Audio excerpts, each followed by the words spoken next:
प्रियजन हो, ख्रिस्ताच्या नावामध्ये पुन्हा एक वार मी आपल्या सर्वांचं हार्दिक स्वागत करत आहे. दानियल आणि भविष्यवाणी या मालिकेमध्ये आपण सर्वजण माझ्या संगती जोडले गेलेले आहात, म्हणून मी देवाचे उपकार मानतो. प्रियजन हो, आपण दानियलचा 7वा अध्याय शिकत आहोत आणि आजचा जो संदेश आहे तो 16व्या क्रमांकाचा संदेश आहे, ज्याचं शीर्षक आहे चौथे श्वापद भाग 3. बंधू आणि भगिनींनो, देवाचं वचन ऐकण्या अगोदर आपण प्रार्थना करूया. स्वर्गातील सेनाधीश परमेश्वरा, उपकार मानतो आजच्या ह्या दिवसाबद्दल आणि ह्या आयुष्याबद्दल. या आयुष्यामध्ये परमेश्वरा, तू आम्हाला खूप अशा गोष्टी शिकवलेल्या आहेस, सत्य जाणून घेण्याची संधी दिलेली आहेस, जिवंत देव परमेश्वर याची प्रचिती करून दिलेली आहेस, म्हणून उपकार मानतो. प्रेमळ पित्या, त्या देवाविषयी आम्ही शिकत असताना, त्याचे गुण आत्मसात करत असताना आमचं अंतकरण उघड आणि परमेश्वरा, तुझं वचन आमच्या अंतकरणामध्ये सत्याचं बीज जसं आहे तसं पेरलं जावं, जेणेकरून आमचं आयुष्य आध्यात्मिकरित्या फलद्रूप होऊन आम्ही आमच्या आयुष्यामध्ये संजीवनी घडवून आणावी, असं होऊ दे. मागत आहोत परमेश्वरा की जे लोक वेगवेगळ्या माध्यमातून आमच्या संगती जोडले गेलेले आहेत, त्यांच्या संगती तू राहा, त्यांना देखील आशीर्वाद दे. मागत आहोत की तुझं वास्तव्य आमच्या संगती असावं, विशेष करून तुझा पवित्र आत्मा आम्हाला तो पुरव, जेणेकरून परमेश्वरा ज्या वचन आम्ही शिकत आहोत ते समजण्यासाठी आम्हाला ज्ञान, बुद्धी, चातुर्य मिळेल आणि त्यानुसार चालण्यासाठी इच्छाशक्ती देखील प्राप्त होईल. इथून पुढची वेळ, आमचं सर्वस्व, आमचं आजचं अध्ययन, तुझं वचन, सर्व गोष्टी आम्ही तुझ्या हाती सोपवून देत आहोत, कारण की ही नम्र विनंती येशूच्या नावात मागतो, म्हणून तू ऐक. आमेन. बंधू आणि भगिनींनो, दानियल याचा 7वा अध्याय आणि 8वं वचन. मी ती शिंगे न्हाळून पाहत असता पहा, त्यांच्यामध्ये आणखीन एक लहानसे शिंग निघाले. त्याच्यामुळे अगोदरच्या शिंगांपैकी 3 समूळ उपटली गेली आणि त्या शिंगाला मनुष्याच्या डोळ्यासारखे डोळे होते व त्याला मोठमोठ्या गोष्टी बोलणारे तोंड होते. बंधू आणि भगिनींनो, चौथं श्वापद जे आहे, त्या चौथ्या श्वापदाचा दुसरा भाग म्हणजे लहानसं शिंग. आता या लहानशा शिंगाविषयी आपण शिकत आहोत की हे लहानसं शिंग विशेष करून कोणाला दर्शवतं. रोमचा पहिला भाग आपण पाहिलेला आहे, जो विधर्मी रोम आहे, जो 10 शिंगांनी विभागला गेला आणि त्याच्यानंतर ह्या 10 शिंगानंतर देवाचं वचन म्हणतं दानियल 7:8 मध्ये की एक लहानसं शिंग आलं आणि ते लहानसं शिंग दानियल 7:24 प्रमाणे एक राष्ट्र आहे किंवा एक राज्य आहे. तर ते लहानसं राज्य काय आहे, ते कोठून निघालं, त्याचं नाव काय, या सर्व गोष्टी आज आपण शिकणार आहोत. म्हणजे 9 मुद्दे जे आहेत, हे 9 मुद्दे जर आपल्या लक्षात राहिले तर ह्या 9 मुद्द्यावरून आपल्याला ते लहानसं शिंग म्हणजे लहानसं राष्ट्र काय आहे याच्याविषयी समजेल. मुद्दा नंबर 1. जर आपण दानियल 7:8 पाहिलं तर ह्या ठिकाणी आपल्याला असं पाहायला मिळतं की ह्या लहानशा शिंगामुळे लिहिलेलं आहे, त्याच्यामुळे अगोदरच्या शिंगांपैकी 3 समूळ उपटली गेली. म्हणजे ह्या लहानशा राष्ट्राला वर यायचं किंवा स्थापित व्हायचं तर त्यानं 10 राष्ट्र जे आहेत, त्या 10 राष्ट्रांमधल्या 3 राष्ट्रांना पराजित केलं पाहिजे, त्यांचा पराभव केला पाहिजे, त्यांना नष्ट केलं पाहिजे. मग हे राष्ट्र जे आहे ते स्थापित होईल किंवा उदयास येईल. मग ह्या ठिकाणी आपण असं पाहत आहोत, मुद्दा नंबर 1 की हे शिंग जे आहे हे राजकीय आहे, कारण की का, हे बाकीच्या देशांवरती लढाई करतं, म्हणून हे राजकीय असं शिंग आहे. मुद्दा नंबर 2, दानियल 7:8 ह्या ठिकाणी लिहिलेलं आहे, मी ते शिंगे न्हाळून पाहत असता पहा, त्यांच्यामध्ये आणखीन एक लहानसे शिंग निघाले. त्याच्यामुळे अगोदरच्या शिंगांपैकी 3 समूळ उपटली गेली आणि त्या शिंगाला मनुष्याच्या डोळ्यासारखे डोळे होते व त्याला मोठमोठ्या गोष्टी बोलणारे तोंड होते. हा दुसरा मुद्दा आपण शिकत आहोत. दुसरा मुद्दा हा आहे की हे लहानसं शिंग जे आहे, हे लहानसं शिंग 10 शिंगांनंतर, लहानसं राष्ट्र जे आहे हे 10 राष्ट्रांनंतर येतं. म्हणजे जर आपण रोम या चौथ्या राज्याविषयी विचार केला तर त्याचे 2 भाग आहेत. पहिला भाग जो आहे तो 168 ख्रिस्तपूर्व ते 476 इसवी सन या कालावधीमध्ये आहे. आणि आपण पाहिलं की त्या रोमचा पाडाव झाला, म्हणजे पश्चिम युरोपचा पाडाव झाला, रोमचा पाडाव झाला आणि ते 10 भागामध्ये विभागलं गेलं. आणि हे लहानसं शिंग जे आहे हे लहानसं शिंग त्या 10 शिंगानंतर, त्या 10 राष्ट्रांनंतर येतं हे लहानसं राष्ट्र. म्हणून हे लहानसं राष्ट्र जे आहे हे 476 इसवी सन नंतर आहे, एवढं आपण नक्कीच म्हणू शकतो. दानिएलचा 7वा अध्याय 20वे वचन. त्याच्या डोक्याला 10 शिंगे असून आणखीन एक शिंग निघाले, त्यामुळे बघा ह्या लहान शिंगामुळे, ह्या लहान राष्ट्रामुळे 3 शिंगे उपटून पडली. ह्या शिंगाला डोळे व मोठमोठ्या गोष्टी बोलणारे तोंड असून ते आपल्या बरोबरच्या इतर शिंगांहून लठ्ठ दिसत होते. या सगळ्यांचे मर्म काय ते कळावे म्हणून मी इच्छा दर्शवली. म्हणजे हे लहानसं राष्ट्र जे आहे हे 476च्या नंतर येतं. म्हणून आपण म्हणतो की हे लहानसं राष्ट्र जे आहे हे 4थ्या श्वापदाचा दुसरा भाग आहे. मुद्दा नंबर 3 असा आहे की ह्या राष्ट्राची जी जागा आहे किंवा ह्या लहानसं राष्ट्र जे आहे त्याचं ठिकाण काय आहे ते आपण थोडक्यात पाहूया. दानिएल याचा 7वा अध्याय आणि 8वं वचन या ठिकाणी लिहिलेलं आहे.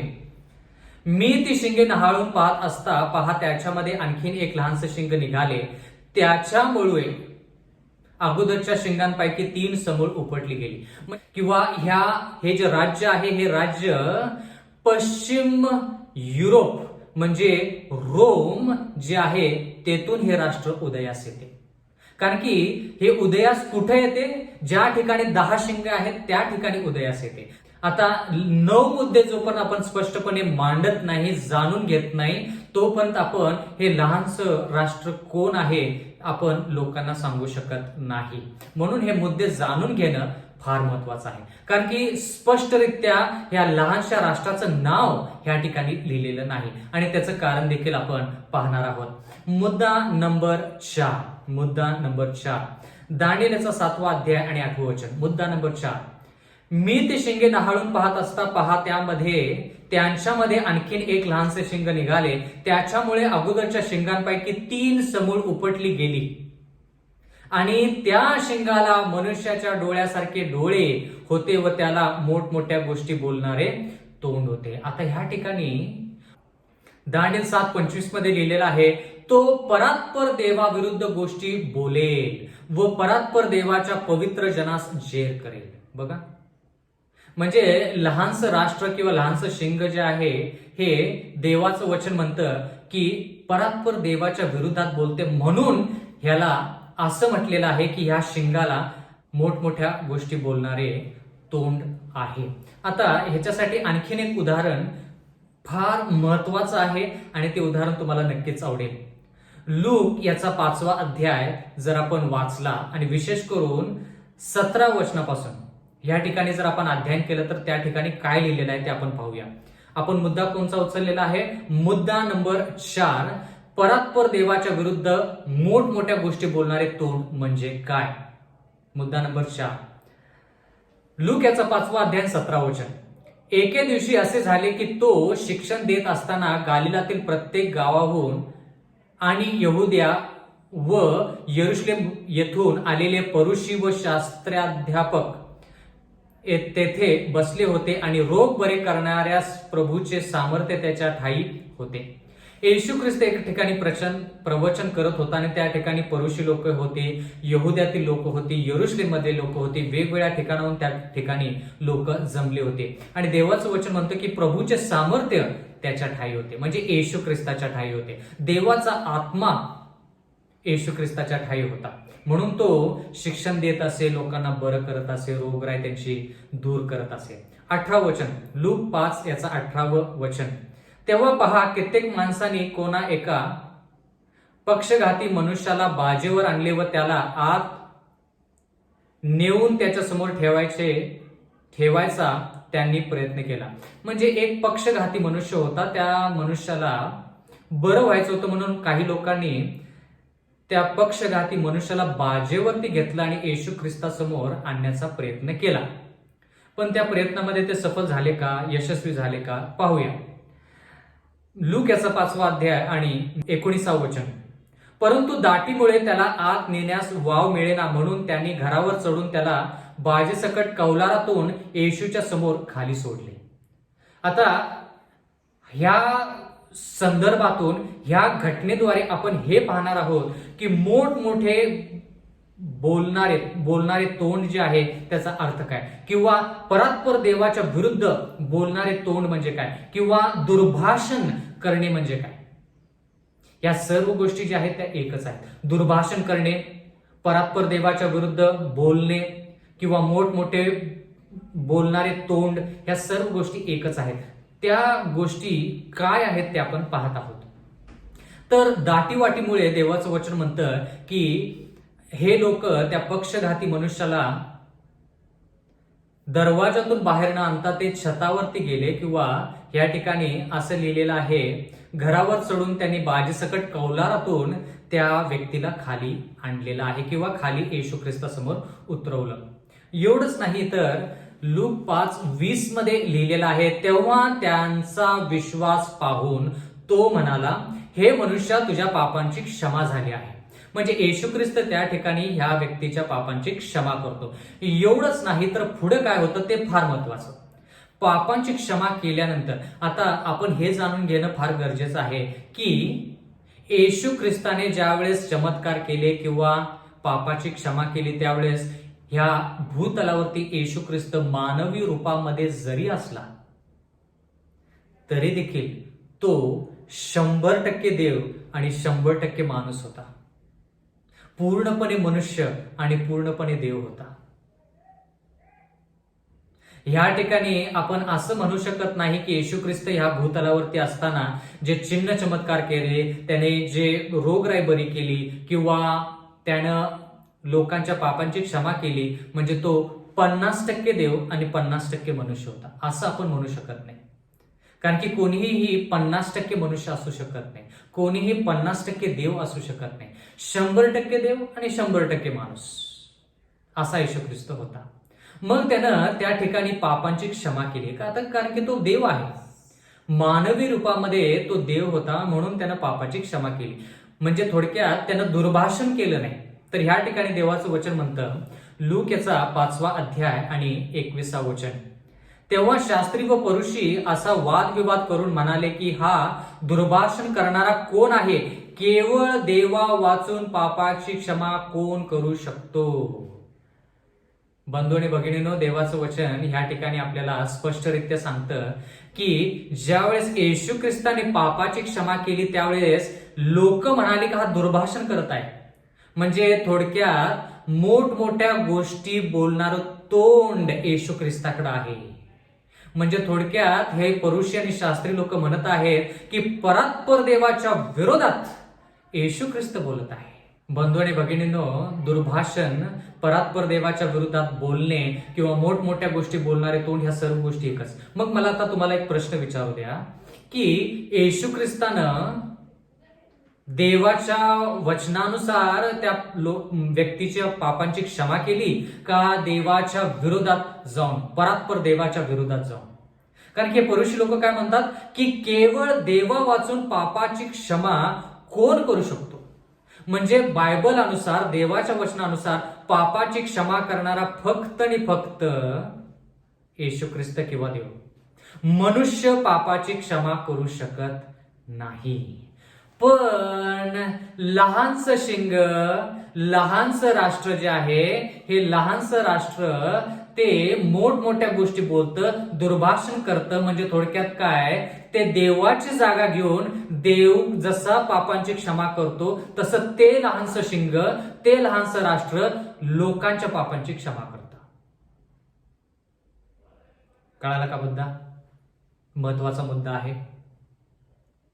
कारण की देवाच्या वचनानुसार पापाची क्षमा कोण करू शकतं? फक्त देव. आणि येशू ख्रिस्त देव आहे हे परुषी आणि शास्त्री लोकांना माहित पाहिजे होतं की येशू ख्रिस्त देव आहे. म्हणजे परुषी एका बाबतीमध्ये बरोबर आहेत की ते म्हणतात की देवाशिवाय पापाची क्षमा कोणी करू शकत नाही. अगदी बरोबर. तुम्ही आणि मी जरी एकमेकांची क्षमा केली आपण एकामेकांच्या पापाची स्वतःकडे एकामेकांकडे कबुली केली, चुकीचं काही नाही, आपण एकामेकाला क्षमा करू शकतो. पण जी पापाची क्षमा आहे, जिथं पाप पुसून टाकलं जातं, शेवटची जी क्षमा आहे ती येशू ख्रिस्ताने देवानेच केली पाहिजे, मनुष्य करू शकत नाही.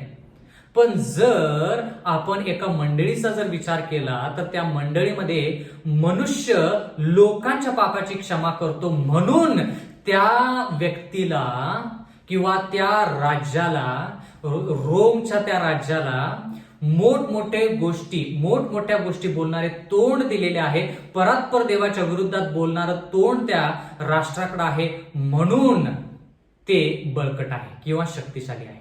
कारण की राजकीय का? कारण की त्यांनी 3 राष्ट्रांचा समूळ नाश केला. आध्यात्मिकरित्या पण ते राष्ट्र बळकट का आहे? कारण की का देवाच्या विरुद्ध ते गोष्टी बोलतं. देव म्हणतो फक्त मीच क्षमा करू शकतो, पण ते राष्ट्र म्हणतं नाही, आम्ही देवाच्या स्थानामध्ये आहोत, देवाच्या स्तरावरती आहोत, देवाच्या आसनावरती आहोत, लोकांनी आमच्याकडे यावं आणि आम्ही त्यांच्या पापांची क्षमा करू. तुम्हाला अशी कोणतं राष्ट्र माहित आहे का? कोणती अशी मंडळी माहित आहे का ज्या ठिकाणी मनुष्यांच्या पापांची क्षमा करतो आणि स्वतःला देव म्हणतो?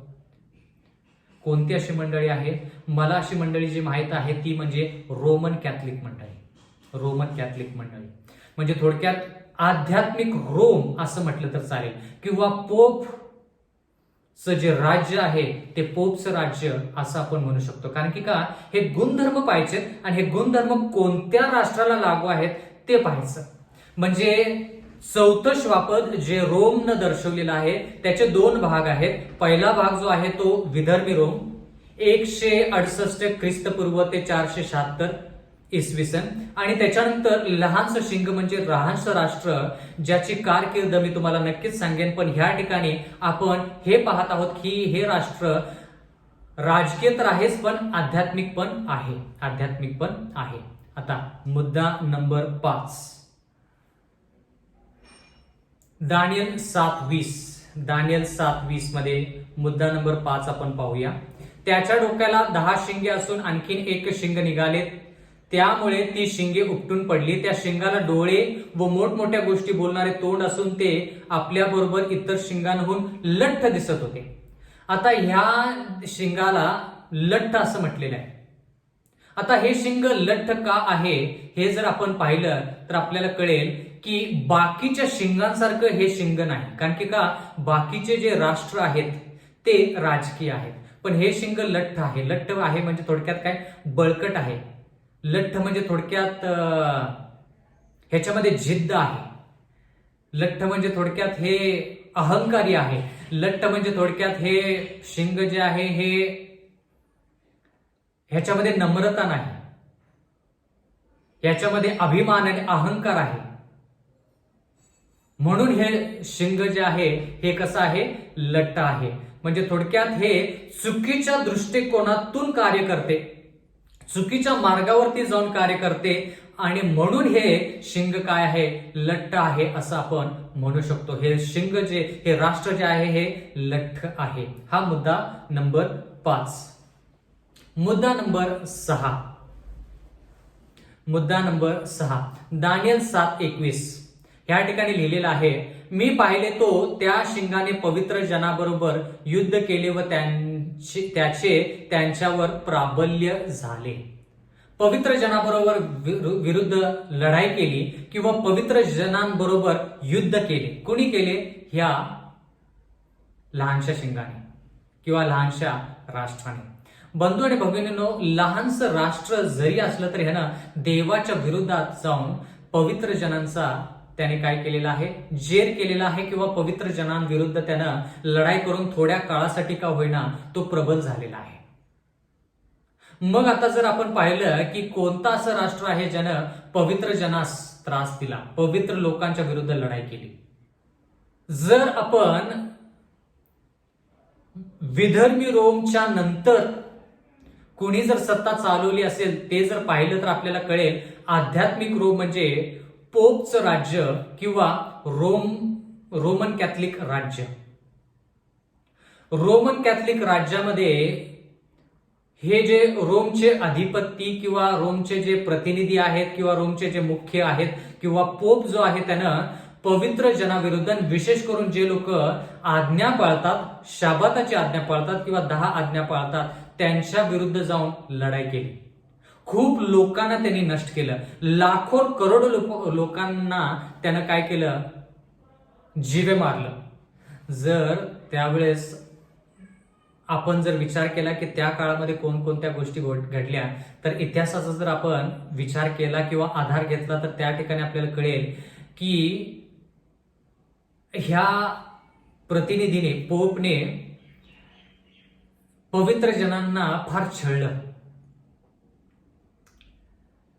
लोकांची जिवंत चिरफाड केली जायची आणि त्याच्या आतड्यांना दोरी बांधून त्यांना ओढत असे घेऊन जायचे.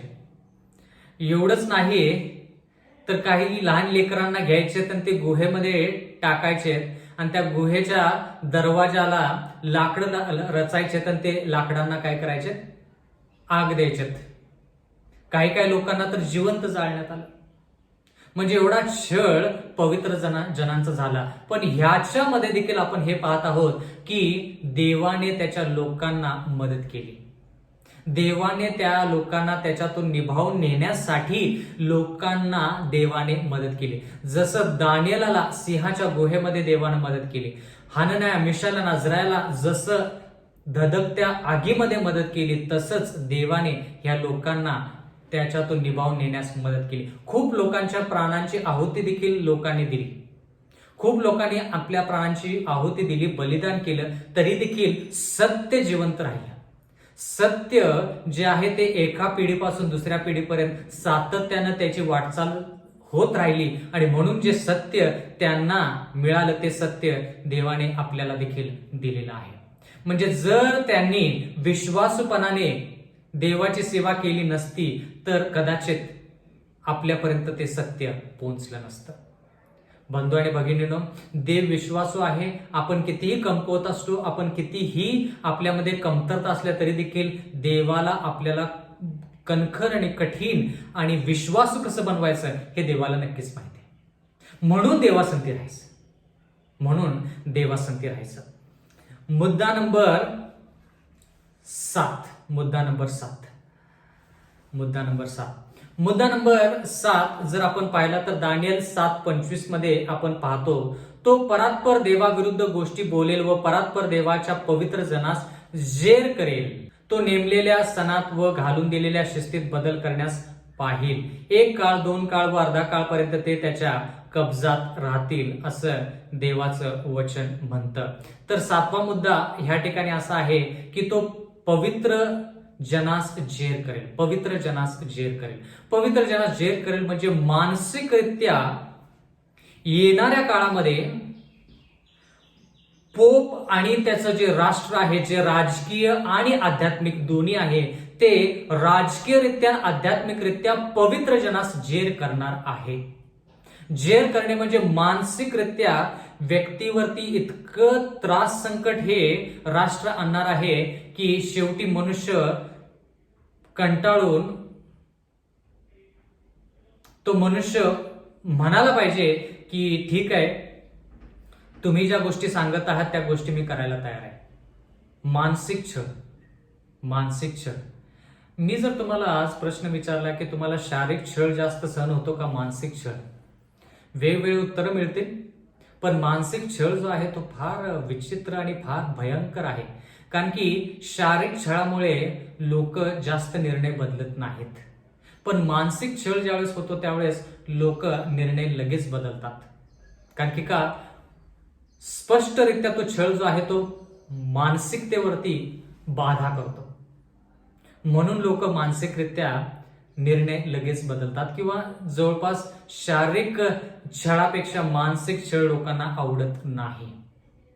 पण ह्या ठिकाणी देवाचं वचन म्हणतं की जेर करेल म्हणजे थोडक्यात मानसिक छळ, जेणेकरून लोकांनी पोप जी सत्ता आहे त्याचं जे आज्ञा आहेत त्या आज्ञांचं पालन करावं. येणाऱ्या काळामध्ये ह्या गोष्टी आपल्यावरती होणार आहेत बंधू आणि भगिनींनो. म्हणून आपण काय केलं पाहिजे, मानसिक आध्यात्मिक आणि शारीरिकरित्या आपण येशू ख्रिस्ताच्या मदतीने बळकट असलं पाहिजे. म्हणून आपण दानिएल 1 मध्ये शारीरिक नियम काय आहेत त्याच्याविषयी शिकलो. कारण की काय, ह्या मानसिकतेवरती, ह्या छळावरती जर आपल्याला विजय मिळवायचा तर आपण आध्यात्मिक, मानसिक आणि शारीरिकरित्या बळकट असलं पाहिजे. तर आपला टिकाव होईल किंवा त्यातून मग आपला निभाव निघेल किंवा होईल. तर हा झाला 7वा मुद्दा. हा झाला 7वा मुद्दा. मुद्दा नंबर 8. मुद्दा नंबर 8. मुद्दा नंबर 8 हा आहे दानिएल 7:25 प्रमाणे. या ठिकाणी असं लिहिलेलं आहे, तो नेमलेल्या सणात व घालून दिलेल्या शिस्तीत बदल करण्यास पाहिजे. आता सण आणि शिस्त याचा अर्थ काय? जर आपण 1 योहान याचा 3रा अध्याय 4थं वचन जर वाचलं तर त्या ठिकाणी देवाचं वचन म्हणतं, जो कोणी पाप करतो तो स्वैराचार करतो, कारण की पाप हे स्वैराचार आहे. देवाने दिलेल्या, घालून दिलेल्या शिस्तीमध्ये, देवाने दिलेल्या आज्ञा जर आपण बदलत आहोत तर आपण स्वैराचार करतो, आपण पाप करतो. म्हणजे हे लहानसं राष्ट्र काय करतं, देवाने दिलेल्या सणामध्ये, देवाने घालून दिलेल्या शिस्तीमध्ये बदल करण्याचा प्रयत्न हे राष्ट्र करण्यास पाहिजे असं देवाचं वचन म्हणतं. आता जर ह्या राष्ट्राचा मी विचार करतो त्यावेळेस मला असं कळतं बंधू आणि भगिनींनो, की हा रोमचा जो दुसरा भाग आहे, आध्यात्मिक रोम आपण त्याला म्हणतो, पण हे आध्यात्मिक रोम राजकीय पण आहे आणि आध्यात्मिक आहे. म्हणजे थोडक्यात पूर्ण जगावरती ह्याची सत्ता येणार आहे. पूर्ण जगावरती हे राष्ट्र सत्ता चालवणार आहे. एवढंच नाही तर देवाच्या वचनामध्ये आपण पाहत आहोत की ते देवाचे जे आज्ञा आहेत, देवाचे जे नियम आहेत त्याच्यामध्ये देखील बदल करतात. बंधू आणि भगिनींनो, आजकालच्या जगामध्ये जर पाहिलं तर खूप ठिकाणी नियम जे आहेत ते बदलण्यात येत आहेत. आता मनुष्याने बदललेले नियम जे आहेत तो मनुष्य बदलू शकतो. देवाने दिलेले नियम मनुष्याने का बदलावेत? देवाने ते नियम जे दिलेले आहेत ते चुकीचे दिलेले आहेत का? देवाने ज्या 10 आज्ञा दिलेल्या आहेत त्या चुकीच्या आहेत का? आपल्या भल्यासाठी आहेत. रोमकारसपत्र याच्या मध्ये जर आपण वाचलं तर त्या आज्ञा पवित्र आहेत. त्या 10 आज्ञा आपल्या भल्यासाठी आहेत. त्या आज्ञा ज्या आहेत त्या न्यायी आहेत असं देवाचं वचन म्हणतं. मग एवढं जर आहे तर ह्या राष्ट्रानं किंवा पोपनं त्या 10 आज्ञेमध्ये बदल घडवून का आणावा? बंधू आणि भगिनींनो, हे राष्ट्र काय म्हणतं स्वतःला, मी देव आहे. आपण शिकलो नाही का? देवाच्या वचनामध्ये आपण शिकलो की जे गुणधर्म देवासाठी वापरलेले तेच गुणधर्म ह्या राष्ट्रासाठी वापरलेले आहेत. कारण की काय, हे राष्ट्र म्हणतं की मी देव आहे. आणि म्हणून हे राष्ट्र स्वतःला म्हणतं की मी देवाच्या आज्ञा जे आहेत, त्याचे सण जे आहेत त्याच्यामध्ये मी बदल करून आणणार आहे. आणि विशेष करून बंधू आणि भगिनींनो, कोणता बदल ह्या राष्ट्राने केलेला आहे? ह्या राष्ट्राने जो शाबात आहे तो शाबात बदल केलेला आहे. म्हणजे 7वा दिवस जो पवित्र आहे, जो शाबात आहे, देवाच्या वचनानुसार निर्गम 20:8 ते 11 मध्ये ज्यावेळेस आपण पाहतो त्यामध्ये आपल्याला असं पाहायला मिळतं की आजच्या कॅलेंडर प्रमाणे 7वा दिवस जो आहे तो शनिवार आहे. शुक्रवार सूर्यास्तापासून शनिवार सूर्यास्तापर्यंत तो 7वा दिवस जो आहे तो शाबात आहे, तो पवित्र दिवस आहे. तर ह्या लहानशा राष्ट्रानं काय केलेलं आहे, तो दिवस स्वतःच्या अधिकाराने बदलून रविवार जो आठवड्याचा पहिला दिवस आहे त्या दिवसाला त्यानं पवित्र ठरवलेला आहे. देवाने रविवार हा पवित्र दिवस आहे असं कदापि सांगितलेलं नाही. म्हणून हे राष्ट्र कसं दर्शवलेलं आहे, देवाच्या परात्पर देवाच्या विरोधात बोलणारं असं राष्ट्र देवाचं वचन म्हणतं. हे राष्ट्र कसं आहे, लठ्ठ आहे. हे राष्ट्र कसं आहे, पवित्र जनास जेर करतं. म्हणजे येणाऱ्या काळामध्ये बंधू आणि भगिनींनो, हे राष्ट्र सक्तीचा एक नियम आणणार आहे. ते म्हणणार आहे की 7वा दिवस जो शनिवार आहे त्या दिवशी लोकांनी तो दिवस पवित्र न पाळता आठवड्याचा पहिला दिवस जो रविवार आहे त्या दिवशी लोकांनी तो दिवस पवित्र पाळायचा आहे. असं कोण म्हणणार आहे? रोम, आध्यात्मिक रोम, रोमचा दुसरा भाग हा असा नियम आणणार आहे. पण ते देवाच्या वचनाच्या विरोधात आहे. म्हणून परात्पर देवाच्या विरोधात हे राष्ट्र कसं जातं, सणामध्ये आणि शिस्तीमध्ये बदल करून आणतं. एवढंच नाही तर आपण शिकलो देखील की पापांची क्षमा कोण करू शकतं, फक्त देव. पण ह्या मंडळीमध्ये आपण असं पाहतो की पोप जो आहे किंवा फादर जो आहे तो लोकांच्या पापाची क्षमा करतो, थोडक्यात स्वतःला देव म्हणतो, देवासारखं काम करून स्वतःला देव म्हणून घेतो. म्हणून हे राष्ट्र जे आहे या राष्ट्राविषयी आपण जास्त शिकत आहोत. जर आपण 4 श्वापदांचा विचार केला तर 4 श्वापदांमध्ये आपण सिंहाविषयी जास्त शिकलो नाही, जे बाबेलचं राज्य दर्शवतं. अस्वलाविषयी जास्त शिकलो नाही, जे मेदी पारशीचं राज्य दर्शवतं. चित्त्याविषयी जास्त शिकलो नाही, जे ग्रीसचं राज्य दर्शवतं. आपण रोम चा पहिला भाग आणि दुसरा भाग आणि विशेष करून दुसऱ्या भागाविषयी जास्त शिकत आहोत, जेणेकरून देवाची इच्छा आहे की आपलं लक्ष ह्या रोमच्या राज्यामध्ये जो दुसरा भाग आहे त्याच्याकडे असावं. म्हणून आपण ह्या सर्व गोष्टी शिकत आहोत. मुद्दा नंबर 9 दानियल याचा 7वा अध्याय आणि 25वा वचन. देवाचं वचन म्हणतं, तो नेमलेल्या सणात व घालून दिलेल्या शिस्तीत बदल करण्यास पाहिल. 1 काळ, 2 काळ व अर्धा काळापर्यंत तो त्याच्या कब्जात राहील. 1 काळ, 2 काळ आणि अर्धा काळ. आता ह्याचा अर्थ काय? जर आपण गणना 14:34 मध्ये पाहिलं तर ह्या ठिकाणी आपल्याला एक विशिष्ट गोष्ट पाहायला मिळत असते. आणि ती गोष्ट म्हणजे 1 काळ म्हणजे काय, 2 काळ म्हणजे काय आणि अर्धा काळ म्हणजे काय. जर आपल्याला 1 काळ म्हणजे काय हे जर कळालं तर खूप बरं होईल. म्हणून 1 काळ म्हणजे जवळपास आपण 1 वर्ष असं पकडतो, 1 वर्ष असं समजतो. कारण की ज्यावेळेस आपण नबुकदनेजर त्याच्या प्रायश्चित्ताविषयी शिकलो दानिएल याच्या 4थ्या अध्यायामध्ये, त्यावेळेस त्या ठिकाणी लिहिलं की 7 काळ नबुकदनेजर वरून जातील. म्हणजे 7 वर्ष नबुकदनेजरावरती येतील, ज्याच्यामध्ये त्याला प्रायश्चित करावं लागेल. 7 वर्ष, पण त्या ठिकाणी 7 काळ असा शब्द वापरलेला आहे. मग आता ह्या ठिकाणी 1 काळ म्हणजे 1 वर्ष, 2 काळ म्हणजे 2 वर्ष आणि अर्धा काळ म्हणजे अर्धा वर्ष. तर ह्या ठिकाणी आपण देवाच्या वचनातून बेरीज कशी करायची ते पाहूया. गणना 14:34 मध्ये जर आपण पाहिलं तर ह्या ठिकाणी लिहिलेलं आहे, देश हेरावायला जे 40 दिवस लागले त्यातील प्रत्येक दिवसामागे 1 वर्ष, ह्या हिशोबाने 40 वर्ष तुम्ही आपल्या दुष्कर्माचा भार वहाल आणि माझा विरुद्ध तुम्हाला भोवेल. देवाचं वचन म्हणतं 1 वर्षासाठी 1 दिवस. कारण की इथं काय लिहिलंय, देश हेरावायला 40 दिवस लागले. किती? 40 दिवस. त्यातील प्रत्येक दिवसामागे 1 वर्ष, ह्या हिशोबाने 40 वर्ष, म्हणजे 1 दिवस म्हणजे 1 वर्ष. आणि हे जे सूत्र आहे हे सूत्र फक्त भविष्यवाणीसाठी लागू आहे. आपण असं म्हणू शकत नाही की देवाने 6 दिवसात ही पृथ्वी निर्माण केली म्हणजे 6 वर्षात निर्माण केली. नाही, त्या ठिकाणी शब्दशः अक्षरशः 6 दिवसामध्ये देवानं ही सृष्टी निर्माण केली आणि 7व्या दिवशी त्याने विसावा घेतला. पण ह्या ठिकाणी भविष्यवाणी शिकत आहोत, म्हणून भविष्यवाणीसाठीच फक्त ह्या ठिकाणी आपण असं म्हणू शकतो की 1 दिवस म्हणजे 1 वर्ष किंवा 1 काळ. आता 1 काळ म्हटल्यानंतर ह्या ठिकाणी 1 दिवस असं म्हटलेलं आहे. पण आता 1 वर्ष किंवा 1 काळ म्हणजे 1 दिवस. तर आता जर आपण विचार केला की एका वर्षामध्ये किती दिवस आहेत, जर आपण 30 दिवसाचा 1 महिना धरला तर 12 महिन्यामध्ये म्हणजे 1 वर्षामध्ये 360 दिवस आहेत. म्हणजे 1 काळ म्हणजे 1 वर्ष म्हणजे 360 दिवस.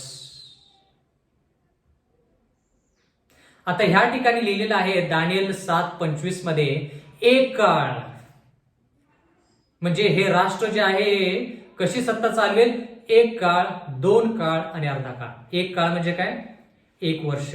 एक वर्ष म्हणजे किती दिवस?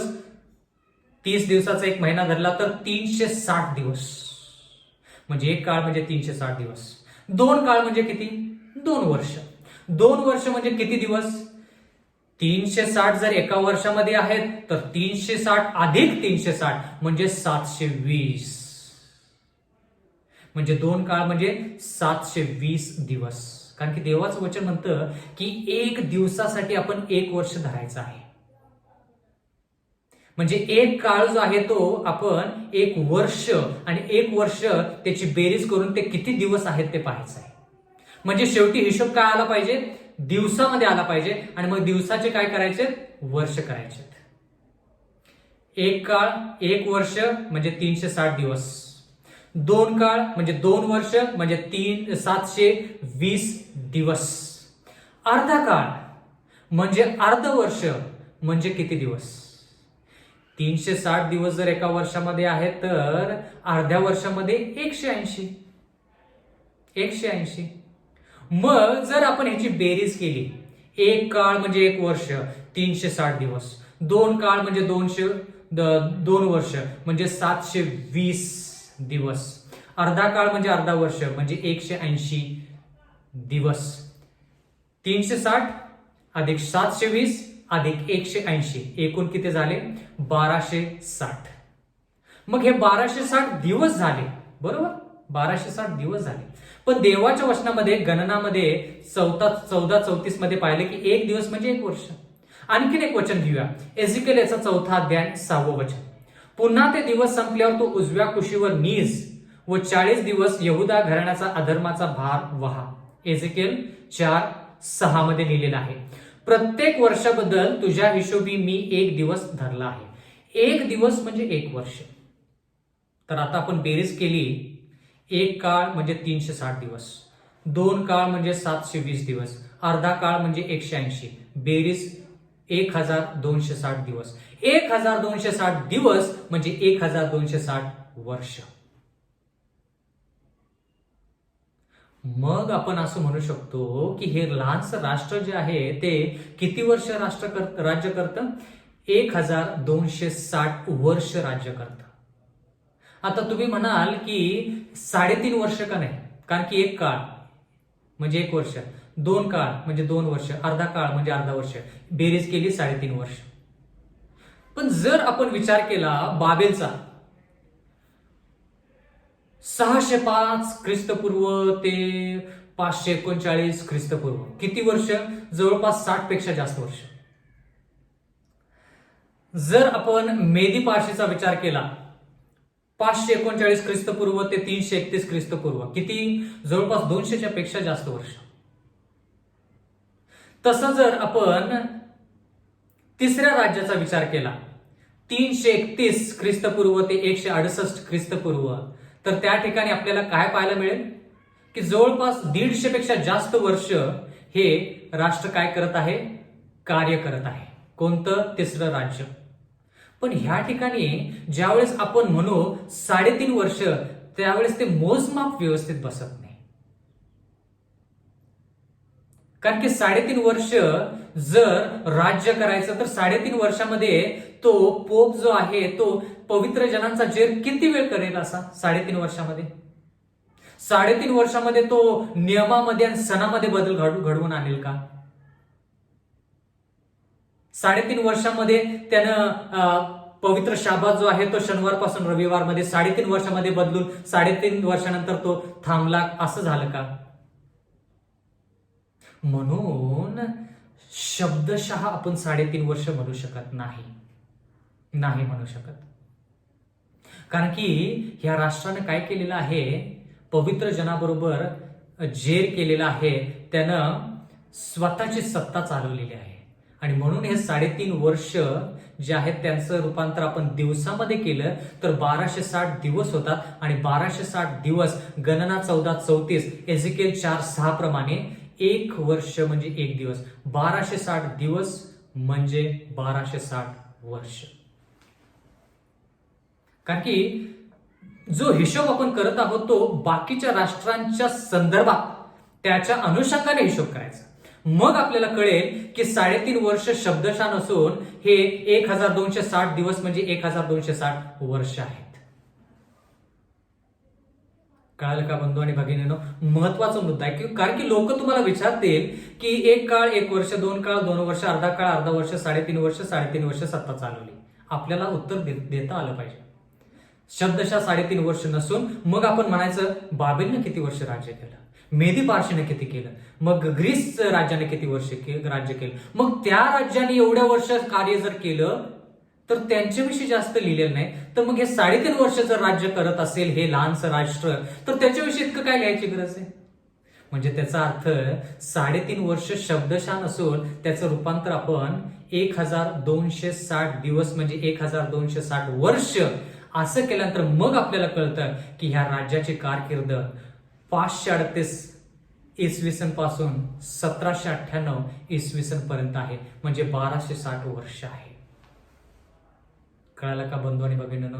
ज्यावेळेस आपण हे 9 मुद्दे बघतो त्यावेळेस आपल्याला कळतं की हे राष्ट्र दुसरं कोणतंही राष्ट्र नसून रोमचा दुसरा भाग आहे, जो आध्यात्मिक रोम आहे किंवा रोमन कॅथलिक राष्ट्र आहे, असं आपण स्पष्टरित्या म्हणू शकतो. कारण की हे जे 9 गुणधर्म आहेत हे 9 गुणधर्म कोणत्याही राष्ट्रास लागू नाहीत, कोणत्याही राष्ट्रास लागू नाहीत. असेरिया अशूरचा राष्ट्र जे आहे त्याला देखील नाही. कोणतेही राष्ट्र घ्या, त्या कोणत्याही राष्ट्रासाठी हे 9 गुणधर्म लागू नाहीत. म्हणून आपण 9 गुणधर्म घेतलेले आहेत आणि हे 9 गुणधर्माद्वारे आपण म्हणू शकतो की हे लहानसं राष्ट्र, लहानसं शिंग जे आहे ते काय आहे? रोमन कॅथलिक राष्ट्र आहे. आता मग देवाने एवढं 9 मुद्दे द्यायची काय गरज होती? स्पष्टपणे ते तर लिहायचं होतं ना की लहानसं शिंग जे आहे ते रोमन कॅथलिक मंडळीला दर्शवतं. प्रश्न मिटला. पण नाही, जर तसं त्या ठिकाणी नमूद केलं असतं ना तर बंधू आणि भगिनींनो खूप लोकांनी ते वाचलं असतं. त्या लोकांनी जे देवाच्या विरोधात आहेत, परात्पर देवाच्या विरोधात आहेत, त्यांनी ते वचन वाचलं असतं आणि पवित्र शास्त्रच नष्ट केलं असतं.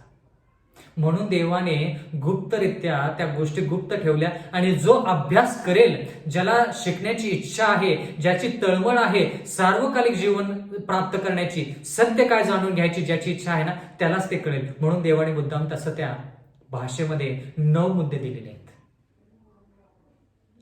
आता आपण म्हणू शकतो की रोमचा जो दुसरा भाग आहे तो रोमन कॅथलिक मंडळी आहे. जर तुम्हाला कोणीतरी विचारलं दानिएल 2 मध्ये की पावले आणि बोटे जे आहेत ती कशाला दर्शवतात, म्हणजे माती आणि लोखंड जे आहे ते कशाला दर्शवतात, तर त्यांना तुम्हाला जर सांगायचं आहे की ते रोमन कॅथलिक मंडळी किंवा रोमचा जो दुसरा भाग आहे आध्यात्मिक रोम त्याला दर्शवतं, तर तुम्हाला हे 9 मुद्दे स्पष्ट करून त्यांना सांगावं लागतील. कारण की जोपर्यंत आपण त्यांना पुरावा देत नाही तोपर्यंत आपण ती मंडळी, ते राष्ट्र रोमन कॅथलिक आहे असं आपण म्हणू शकत नाही. बंधू आणि भगिनींनो, पुढे जायच्या अगोदर मी पुन्हा एक वार हेच सांगेन, आपण लोकांच्या विरोधात नाही, अजिबात नाही. येशू ख्रिस्ताने पूर्ण जगासाठी प्राण दिलेले आहेत, आपल्याला देखील त्या लोकांसाठी प्राण द्यायचे आहेत. पण जे सत्य आहे ते सत्य आपण त्यांना सांगितलं पाहिजे. आपण लोकांच्या विरोधात नाही, आपण त्यांचे जे विचार आहेत जे देवाच्या विरोधात आहेत त्याच्या विरोधात आहोत. कारण की का? देव त्यांच्या विचाराच्या विरोधात आहे, देव त्यांच्या शिक्षणाच्या विरोधात आहे, म्हणून आपण त्यांच्या शिक्षणाच्या आणि विचारांच्या विरोधात आहोत. आपण लोकांच्या विरोधात नाही, आपण त्यांच्यावरती प्रेम करायचंय. येशू ख्रिस्ताने जसं प्राणांची आहुती दिली तसं आपल्याला गरज पडली तर त्या लोकांसाठी प्राण द्यायचे आहेत, पण त्या लोकांना वाचवायचं आहे. पण हे सत्य जे आहे हे सत्य त्यांच्यापर्यंत पोहोचलं पाहिजे. कारण की देवाच्या वचनामध्ये लिहिलेलं आहे, सत्य तुम्ही जाणा आणि सत्य तुम्हाला बंधमुक्त करेल. बंधू आणि भगिनींनो, जर आपण ह्या वचनांचा आस्वाद घेतला तर आपल्याला नक्कीच देवाच्या वचनामध्ये गोडी निर्माण होईल. आपण सार्वकालिक जीवनाची वाटचाल करू आणि येशू ख्रिस्त येईल त्यावेळेस त्याच्या स्वर्गीय राज्यात जाण्यास आपण तयार असू. येणारे जे संदेश आहेत त्या संदेशामध्ये तुम्ही सहभाग घ्या आणि आपण सातत्याने देवाच्या वचनामध्ये असंच शिकत राहू आणि आपल्या आयुष्यामध्ये बदल घडवून आणत राहू. देव आपणास आशीर्वाद देव. आपण प्रार्थना करूया. सर्व समर्थ जिवंत परमेश्वर देवा, अखेर विश्वाच्या उत्पन्नकर्त्या प्रभू, उपकार मानतो आजच्या वचनाबद्दल. विनंती करत आहोत परमेश्वरा की आम्ही आणखी जास्त सखोल अभ्यास करून तुझे वचन जे आहे ते स्वतः आत्मसात करून दुसऱ्यांना देखील सांगावं. विशेष करून जे लोक अंधकारामध्ये आहेत त्यांना हे वचन सांगावं, जेणेकरून त्यांनाही सत्य कळेल आणि सत्यामध्ये ते बंधमुक्त होतील. आणि देवा, आम्ही सर्वजण तुझ्या सार्वकालिक जीवनाची वाटचाल करावी असं होऊ दे. आमचं आयुष्य आम्ही तुझ्या हाती सोपून देत आहोत. नम्र विनंती येशूच्या नावात मागतो, म्हणून तो ऐक. आमेन.